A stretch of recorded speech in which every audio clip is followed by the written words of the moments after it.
बिस्मिल्लाहिर्रहमानिर्रहीम। मैं हूं इश्तियाक अहमद और आज मैं आपको बताऊंगा कि किस तरह हम 90 दिन में अंग्रेज़ी सीख सकते हैं और वो भी मुकम्मल महारत के साथ। तो दोस्तों, सबसे पहले तो मैं आपको ये बताना चाहता हूं कि इंग्लिश के बगैर भी ज़िंदगी बहुत अच्छी गुजर सकती है। अगर हम में से कोई सोचे कि अगर इंग्लिश हमें नहीं आएगी तो हम एक अच्छी और कामयाब ज़िंदगी बसर नहीं कर सकते, तो मेरा ख्याल है ये दुरुस्त नहीं होगा। इंग्लिश के बगैर भी आप एक अच्छी ज़िंदगी बसर कर सकते हैं, लेकिन फिर भी अगर आप सोचते हैं कि इंग्लिश सीखने से मेरे कॉन्फिडेंस में इजाफा हो सकता है तो फिर आप लाजमी अंग्रेज़ी सीखिए, क्योंकि इंग्लिश सीखना आपकी जो पर्सनैलिटी डेवलपमेंट है उसमें भी वो आ जाता है। और दूसरा, अगर जब भी कभी आप कहीं जॉब लेने जाते हैं तो वहाँ पर भी इस चीज़ का बहुत ख्याल रखा जाता है, देखा जाता है कि आप अच्छे तरीके से इंग्लिश बोल सकते हैं या नहीं। हालांकि मेरे ख्याल में ऐसा नहीं होना चाहिए। अगर एक बच्चा जो 5 साल मेहनत करने के बाद अगर वो इंजीनियर बन गया है, लेकिन फिर भी वो जब जॉब हासिल करने के लिए जाएगा, वहाँ वो इंटरव्यू देगा, अगर वो इंटरव्यू में अच्छी इंग्लिश ना बोल सका तो वो उसकी जो 5 साल की जो काबिलियत है, जो उसकी प्रोफेशनल डिग्री है वो एक तरफ, और दूसरी जो इंग्लिश की जो कमज़ोरी है वो एक तरफ होगी और उसकी वजह से उसको जॉब नहीं मिलेगी। तो ये बहुत ही एक काबिल अफसोस अमल है। अगर आपने 5 साल मेहनत करके एक डिग्री हासिल कर ही ली है तो कम से कम 3 माह अपनी लैंग्वेज पे लगा लें और फिर आप भी बेहतर लोगों में से हो जाएंगे। बेसिकली मैं कोई इंग्लिश का बहुत अच्छा टीचर नहीं हूँ, लेकिन मैं भी इस मसले से 2-4 रहा हूँ, क्योंकि मैंने प्राइवेट FA किया, फिर BA किया, फिर पॉलिटिकल साइंस में मैंने MA किया। तो उसके बाद जब मैं एडमिशन लेने गया university of management and technology में MPhil पॉलिटिकल साइंस में, तो वहाँ पे जब मैंने देखा, जब पहले दिन मैं क्लास में गया तो मेरे बाकी जितने भी क्लास फेलो से किसी ने 5 MA किए हैं और किसी ने 3 MA किए हैं, जब मैंने उनकी बातें सुनी तो मैं बहुत ज़्यादा पजल हो गया, मैं परेशान हो गया। बल्कि क्लास के बाद मुझे कुछ दोस्तों ने पूछ भी लिया वहाँ पे, जो नए दोस्त थे, कि भी क्या आप कर पाएंगे, क्योंकि MPhil में तो सारी जो बुक्स हैं और सारा जो लिटरेचर है वो अंग्रेज़ी में है और बहुत ज़्यादा काम करने को है, उस यहाँ पे बहुत ज़्यादा आपने रीडिंग करनी है और उसके बाद क्रिएटिव वर्क करना है, तो आप कर पाएंगे। उनके सामने तो मैं खामोश हो गया, लेकिन दिल ही दिल में मैंने तहैया किया कि नहीं, मैं करूँगा और मैं लाजमी करूँगा। तो दोस्तों, फिर मैंने क्या किया कि मैंने बहुत मेहनत की। जो काम लोग 1 घंटे में कर लेते थे वो मैंने 5-5 घंटों में वो काम किया। एक डिक्शनरी का बहुत ज़्यादा इस्तेमाल किया, एक एक लफ्ज़ के मीनिंग मैंने देखे। लेकिन फिर उससे क्या हुआ, आस्ता आस्ता जब मेरी यही रूटीन जारी रही तो फिर मुझे अपने काम में महारत हासिल होना शुरू हो गई। और दोस्तों, जब मैंने डिग्री जो है वो मुकम्मल की, जब ये हमारा MPhil पॉलिटिकल साइंस का सेशन ख़त्म हुआ तो जो 25 लोगों की क्लास थी उसमें से सबसे पहले 3 लोगों ने अपने थीसिस सबमिट करवाए, और उनमें जो 3 लोगों में जो सबसे पहला थीसिस जो लैब में सबमिट हुआ वो इश्तियाक अहमद का था। तो दोस्तों, इसलिए दुनिया में कुछ भी मुश्किल नहीं और कुछ भी नामुमकिन नहीं। यहीं से मैं अब आगे अपनी बात का आगाज़ करता हूं कि दुनिया में जब आप कोई भी काम करना चाहें, चाहे आपने लैंग्वेज सीखनी है या कोई और काम है, तो सबसे पहले आपको एक पुख्ता इरादा बनाना होगा, डिटर्मिनेशन आपके अंदर होनी चाहिए।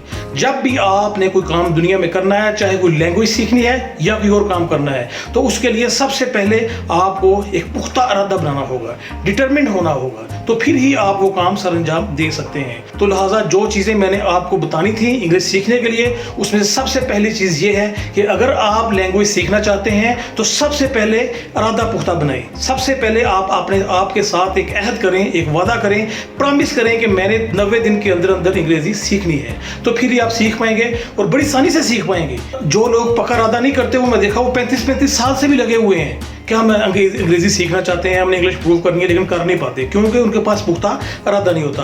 तो आप अगर कोई नई लैंग्वेज सीखना चाहते हैं, चाहे वो इंग्लिश है या कोई और, तो सबसे पहले आपको एक पुख्ता इरादा बनाना होगा। तो दोस्तों, कोई भी काम जब आप करते हैं तो वो शुरू में इतना आसान नहीं होता, बल्कि उसके रिजल्ट्स भी सामने नहीं आते। वो चाहे आपने अपना वजन कम करना है या आपने कोई लैंग्वेज सीखनी है या कोई भी आपका जो टारगेट है जो आपने अचीव करना है, तो उसके लिए आपको एक लॉन्ग टर्म स्ट्रगल करनी पड़ती है। तो जहाँ पे मैं आपको बता रहा हूँ कि इंग्लिश सीखने के लिए आपको कम से कम 90 दिन जो है वो स्ट्रगल करनी पड़ेगी।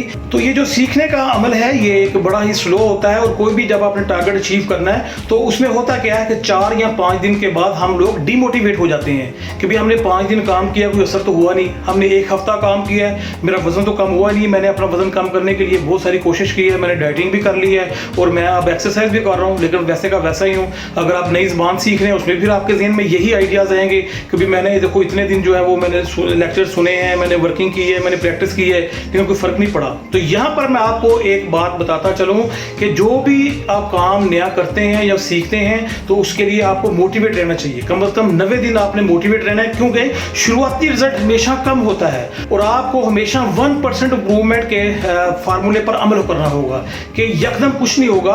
आपको 1% improvement, daily 1% improvement, daily 1% improvement के मामले पे जो है वो अमल करना होगा। लेकिन फिर बाद में क्या होगा कि शुरू में रिजल्ट कम होगा, लेकिन आस्ता आस्ता जब आप 1-1.5 माह गुजर जाएगा तो फिर आपका जो रिजल्ट्स हैं वो बेहतर होना शुरू हो जाएंगे। तो बाद में स्ट्रगल कम होगी, रिजल्ट्स ज़्यादा बेहतर होंगे, लेकिन शुरू में हमेशा जो रिजल्ट है वो कम होगा। इस बात को पहले से आप ज़हन में बिठा लें ताकि आप डीमोटिवेट ना हो कि शुरू में बहुत ज़्यादा रिजल्ट नहीं मिलता।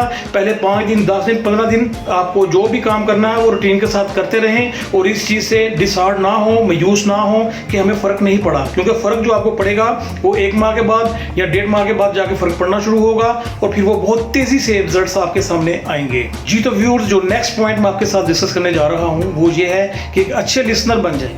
क्योंकि जिस तरह आपने पंजाबी सीखी, उर्दू सीखी, वो कैसे सीखी? इसी तरह के अपने घर के लोगों से या अपने दाएं बाएं के लोगों से आपने जो अल्फाज सुनते थे फिर उनको आप रिपीट करते थे, वो अपने अंदाज में उसको बोलते थे, चाहे वो जैसे भी प्रोनाउंस होते थे आप उनको बार बार बोलते थे, फिर इस तरह वो आपने वो सीख लिया।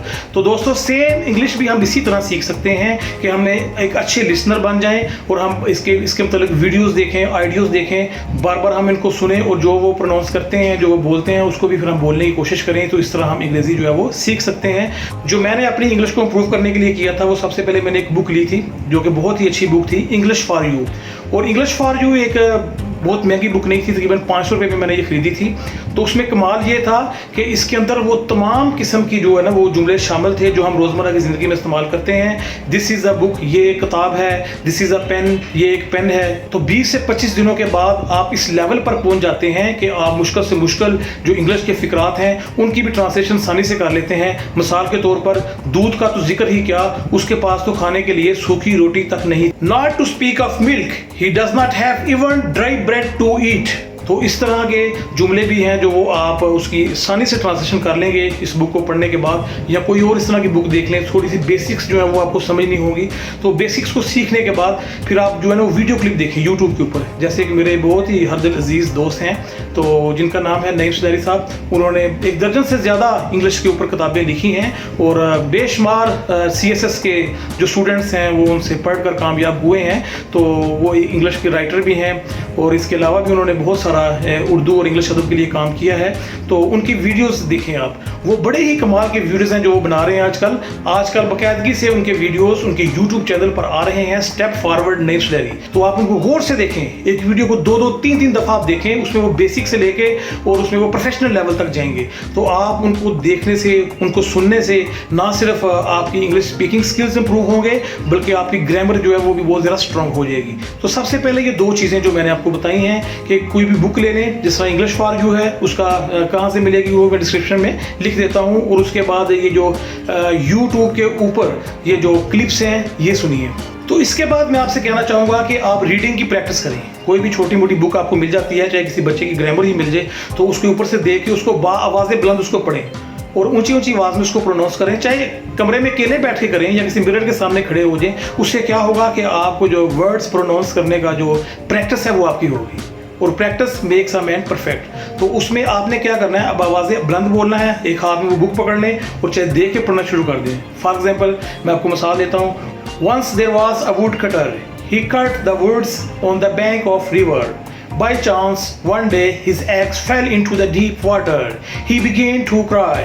Suddenly, an angel came and asked, "Why are you weeping?" तो दोस्तों इस तरह आप उन जुमलों को जब प्रोनाउंस करेंगे तो उससे क्या होगा कि आप उनसे फेमिलियर होंगे और आपकी अदायगी बेहतर होगी और ये थोड़ी सी प्रैक्टिस भी होगी आपकी। तो उसके बाद ये लिसनिंग के बाद जो है और स्पीकिंग रीडिंग के बाद जो नेक्स्ट और सबसे जो अहम मरहला है वो क्या है जी, कि प्रैक्टिस करें बोलने की। किसके साथ? अपने दोस्तों के साथ। तो मैं बहुत सारे ऐसे लोगों को जानता हूं जिन्होंने बहुत ज़्यादा जो है वो लर्निंग स्किल सीखे, रीडिंग स्किल सीखे, लिसनिंग स्किल सीखे, लेकिन वो बोलते नहीं हैं। और जब आप बोलते नहीं है तो वो सारा कुछ ज़ाया होता है। आपने जितनी भी फीसेस दी हैं, किसी भी इंस्टीट्यूट में गए हैं, लेकिन जब तक आप प्रैक्टिस नहीं करेंगे, लोगों के साथ बातें नहीं करेंगे, तो उस वक्त तक वो सब बेकार है, ऑल इन वेन। तो इसलिए आपको चाहिए कि प्रैक्टिस करें, क्योंकि प्रैक्टिस के बगैर आप इंग्लिश नहीं बोल सकते।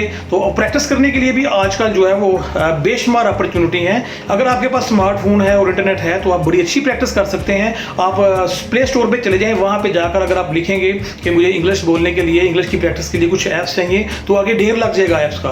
तो उसमें से जो भी ऐप्स आपको अच्छी लगे उनको डाउनलोड कर लें और उसके ऊपर आप बैठ कर लोगों के साथ चैट कर सकते हैं, बातचीत कर सकते हैं। वो आप लिख कर भी कर सकते हैं और बोल कर भी कर सकते हैं। तो उसमें क्या होगा कि आपका जो कॉन्फिडेंस है उसमें इजाफा होगा और विद इन डेज आप में आपके स्पीकिंग स्किल्स में इंप्रूवमेंट होगी। तो इस प्रैक्टिस को लाजमी कीजिएगा। तो आजकल बहुत सारी ऐप्स ऐसी हैं कि वहां पे आप जब बटन प्रेस करेंगे तो आपकी कॉल कहीं ना कहीं मिल जाएगी। तो आगे जो बैठा है वो भी अपनी इंग्लिश बेहतर करना चाहता है, वो भी अपने स्पीकिंग स्किल्स इंप्रूव करना चाहता है। तो लिहाजा जब आप उसके साथ बोलेंगे, वो यहाँ आपसे सीनियर होगा या आपसे जूनियर होगा या आपके लेवल पे होगा। तो बहरहाल आप उससे जब कम्युनिकेशन करेंगे तो आपको बेपनाह फायदा होगा और इससे आपके स्पीकिंग स्किल्स बेहतर होंगे जी। तो इसके बाद जो लास्ट पॉइंट मैं आपको बताना चाह रहा हूँ वो ये है कि आप डेली की एक रूटीन बना लें कि मैंने 5 वर्ड्स लिखने हैं जिनके मीनिंग आपको नहीं आते। आप रीडिंग के दौरान जो आपके सामने आए हैं, वो चाहे आप न्यूज़पेपर में से उससे आपने लिए हैं या आप किसी भी वेबसाइट पे जो इंग्लिश पढ़ रहे हैं वहाँ से आपने कुछ जो वर्ड्स डिसाइड किए हैं जिनका मीनिंग आपने ढूंढा है, तो उसको किसी एक नोटबुक के ऊपर लिख लें। वो 5 लिखें एक दिन, ठीक है जी। उसके बाद साथ उसके मीनिंग लिख लें, उसको बार बार अदा करें और उसको याद करें। फिर नेक्स्ट डे 5 और लिख लें, आपके पास फिर 10 हो जाएंगे। पिछले को भी एक दफ़ा रिवाइज कर लें और नेक्स्ट 5 और लिख लें। तो इस तरह ये अपनी रूटीन आप बरकरार रखें और 90 दिन जब आप ये रूटीन बरकरार रखेंगे तो आपके पास अल्फाज का एक ज़खीरा हो जाएगा और आपकी वोकैबुलरी भी इंप्रूव हो जाएगी। और दूसरी बातें जो मैंने आपके साथ की हैं कि आप यूट्यूब के ऊपर बहुत ज़्यादा क्लिप्स देखें और साथ आप जो है वो रीडिंग की प्रैक्टिस करें और स्पीकिंग की प्रैक्टिस तो मस्ट है, उसके बगैर इंग्लिश नहीं आने वाली। तो लिहाजा इन चीज़ों के ऊपर आप गौर करें। तो इंग्लिश मुश्किल नहीं, इंग्लिश बहुत ज़्यादा आसान है और आप बड़ी ही जल्दी और बड़ी आसानी से इसमें माहिर हो जाएंगे। लेकिन इसमें वो बात याद रखिएगा जो मैंने आपको बताई है कि 1% इंप्रूवमेंट फार्मूला, कि 1% इंप्रूवमेंट फार्मूले के तहत ही आप अपनी जो मंजिल की तरफ जा सकते हैं। वरना 6, 7, 8 दिन की प्रैक्टिस के बाद आप डिसार्ड हो जाएंगे, मायूस हो जाएंगे और फिर आप गिव अप कर देंगे, उसको छोड़ देंगे।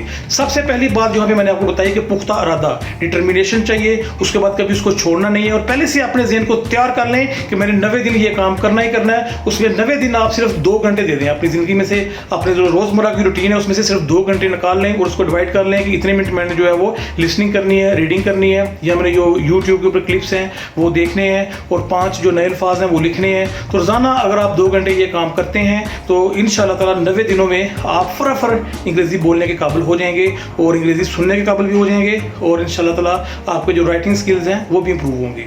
तो इसके साथ ही मुझे इजाज़त दीजिए। अल्लाह हाफिज़।